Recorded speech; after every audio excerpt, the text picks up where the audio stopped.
One early morning in January 2015, a knock at the door would send Bobby and Cheryl Love's lives into turmoil.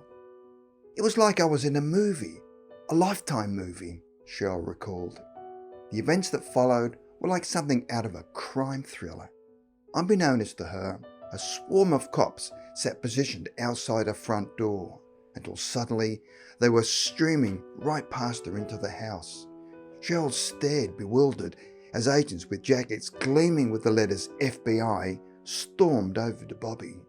"You've had a long run," they remarked. "You don't know who this man is," the officers informed Cheryl. However, this couldn't be true. None of this made sense to Cheryl. Her husband was Bobby Love. They'd been married for 40 years and raised 4 children together, and now he was bound in a pair of handcuffs. There had to be some kind of mistake, Cheryl thought. But as Bobby was guided through the door, he said something to Cheryl that made her blood freeze. "This goes way back, Cheryl. Back before I met you. Way back to North Carolina." In 1964, North Carolina was considerably different from New York City in 2015. And this is where Bobby's story begins, before he was Bobby Love, loving spouse to Cheryl Love. He lived the life of a completely different man named Walter Miller. Walter Miller grew up in a family of 8 children. As such, spent much of his time wandering the streets of his town in North Carolina, involving himself in mischief. However, according to Bobby, also known as Walter, no consequences ever came of this until one fateful night at a Sam Cooke concert. Expecting it to be amusing, Walter directed profanity towards the stage, leading to him being detained by police for disorderly conduct.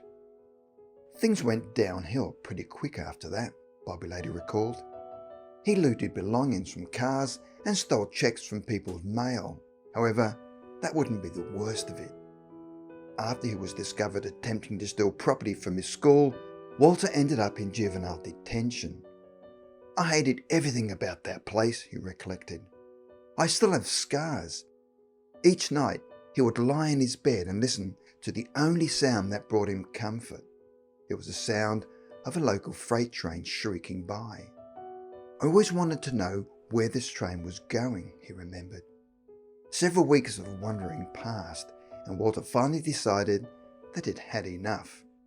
"I ran out the back door toward the sound of that whistle.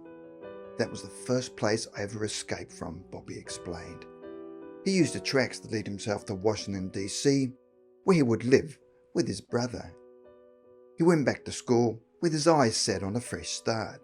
It seemed like everything would be all right, Bobby remarked.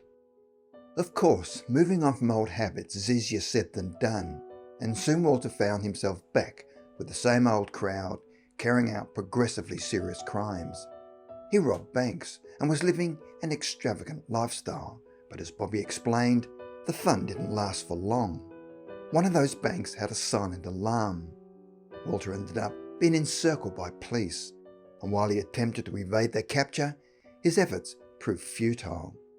He woke in a hospital, realizing he'd been shot in his backside. His wrists were also handcuffed to the bed.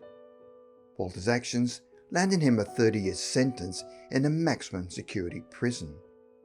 Over time, his inclination to escape central prison slowly disappeared as he resigned himself to the reality of prison life. "I sort of got used to it," he remarked. He would become a model inmate and eventually, in the years that followed, be transferred to a minimum security prison. "I was relaxed. I had no plans to escape." This is until he was wrongly accused of acting up with the guards. "They started putting me on the road," Bobby remembered. Labouring on the road involved grueling work along the freeway. Nevertheless, it gave him considerable time to reflect on his circumstances. "That's when I started planning and plotting," he recalled. His proclivity to escape came back.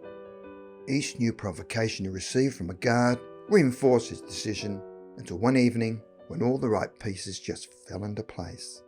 He knew then and there that this was going to be his last night in prison. In the day that followed, Bobby casually carried out his work as per usual. until a bus heading through the road stopped nearby. This was his chance. Immediately seizing upon the opportunity, I swung open the back door and I was gone, recalled Bobby. He jumped aboard a Greyhound bus when a stranger next to him asked him a question that would determine the next 40 years of his life. It was a simple question. "What's your name?" they asked. I thought for a moment and said, "Bobby Love." And that was the death of Walter Miller. The Greyhound took Bobby Love to New York City, where his new life awaited him. All I had was $100 in small bills, a single pair of clothes, and a brand new name, Bobby explained. But I was glad to be free. He managed to obtain a new social security number, driver's license, and birth certificate, as well as a position of Baptist Medical Center. Not only did Baptist Medical Center get Bobby off the streets, it's also where he'd meet the woman that would forever alter the course of his life. Cheryl was innocent, the opposite of me, and that's why I was attracted to her, Bobby recalled. Yet Cheryl would never know the truth about Bobby's first life as Walter Miller. He died a long time ago on that Greyhound bus out of Raleigh, Bobby explained. Life was happier without Walter. Eventually Bobby and Cheryl married, bore 4 children, and found a home together.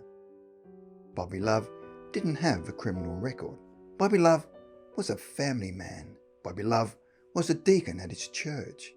Bobby Love was a kind and honest man with a fulfilling life, and he assumed Cheryl felt similarly.